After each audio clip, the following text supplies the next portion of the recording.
Hey everyone, welcome back to my new another blog. তো আজ আমি তোমাদের সাথে শেয়ার করছি বায়ুর যে 11 মান্থে ফটোশ্যুট করিয়েছিলাম সেটারই ব্লগটা শেয়ার করছি। ভীষণই ছোট একটা ব্লগ তোমাদের সাথে শেয়ার করছি, কারণ আমরা যখন ফটোশ্যুট করাই তখন ভিডিও করে দেওয়ার কেউ থাকে না। আমি আর আমার হাজব্যান্ড দুজন মিলেই যেহেতু সবটা করে থাকি, আর তাই সেভাবে ভিডিও করা হয় না। তো ছোট ছোট ক্লিপগুলো আমি যে যতটা পারি নেওয়ার চেষ্টা করি, সেটাই তোমাদের সাথে শেয়ার করি। এখানে এই দেখতেই পাচ্ছ একটা ব্ল্যাক কালারের বেডশিট পেতে নিয়েছি।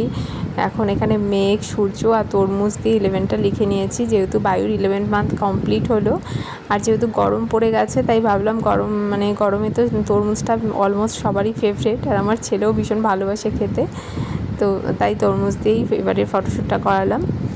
তো বায়ুকে কেমন লাগছে তোমরা তো আগেই দেখে নিয়েছো, ফটোগুলো আমি শেয়ার করে দিয়েছি। তো আগে 10 মান্থে ধরে যে ফটোশ্যুটগুলো ওকে করিয়েছি, ও ভীষণই চঞ্চল ছিল, কিন্তু এবার ফটোশ্যুট করিয়েছি এত শান্ত ছিল আমার ছেলে, যেটা না বললেই নয়। ভীষণ শান্তভাবে ফটোগুলো তুলেছে, জানি না কেন এই তরমুজটার দিকে বারবার তাকাচ্ছিল। সবশেষে আমি ওকে একটা খেতেও দিয়েছি। তো আজকের মতো এটুকুই, সবাই ভালো থেকো, সুস্থ থেকো, টাটা, বাই।